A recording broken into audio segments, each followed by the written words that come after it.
Hey guys, welcome back to Red River TV. I'm Janelle. And I'm Kevin. And welcome back. Today we're going to be talking about another situation where it is the war on private solutions. You guys know we've been putting out a lot of videos about that. If you've not watched them, please go do that. We have like a whole series going on right now. This is coming out of Tucson, Arizona. A young man named Juan Montes Diaco. I got his last name right. Just wanted to put that out there. Anyways, this is a situation, you guys, where basically Juan out of Tucson, he was doing free haircuts, okay, essentially for the less fortunate. You know, it wasn't necessarily homeless people, wasn't necessarily anything like that, but the less fortunate was the word that was used, right?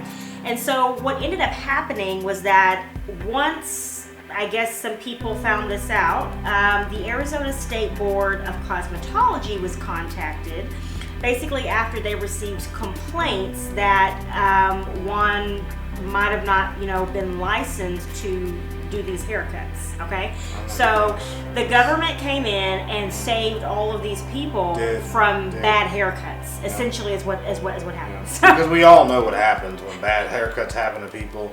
That's why we need licensing for cosmetology, because if we didn't have that, we would literally have cosmetologists and doctors running around doing things willy-nilly. Because we know doctors and cosmetologists are very much on par. Very much on par. When it comes to, your health care and your grooming and your hygiene and all those other things.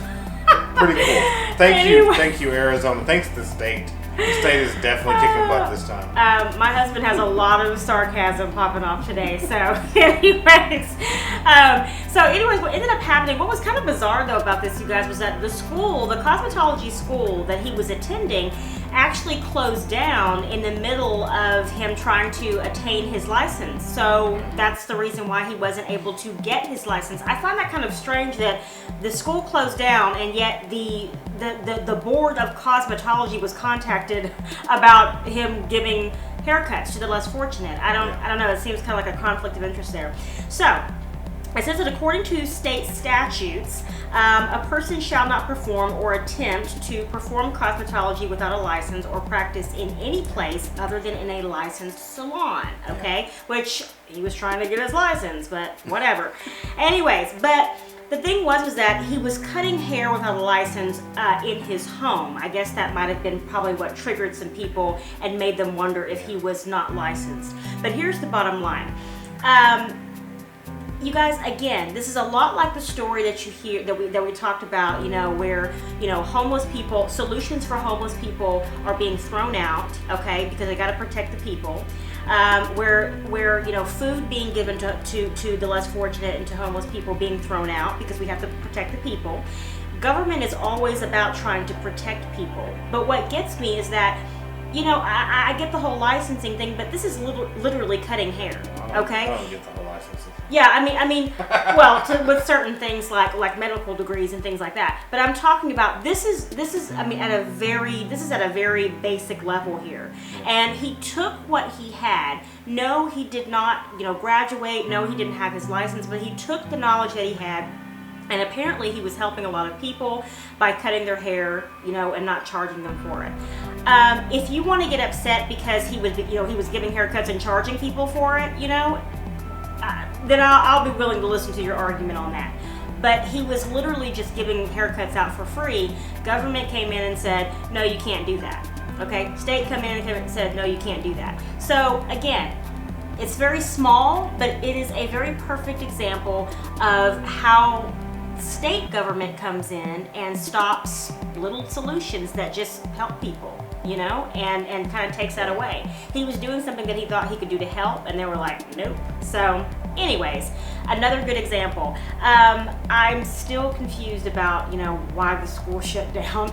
Him trying to get his license, and they're like, oh, let's contact the board of cosmetology. That's very strange to me. It's pretty crazy. And in the free market, solutions for common problems will always spring up. Yes. And you had a solution, you had a problem, and you had low-income people who probably couldn't afford to get regular haircuts from establishment places, and then you have this gentleman who is willing to provide a service to these people, and regardless of not if he went to school or not, you know, it's buyer beware. You know, they saw their friends go there and get haircuts probably, and they saw the good job he was doing.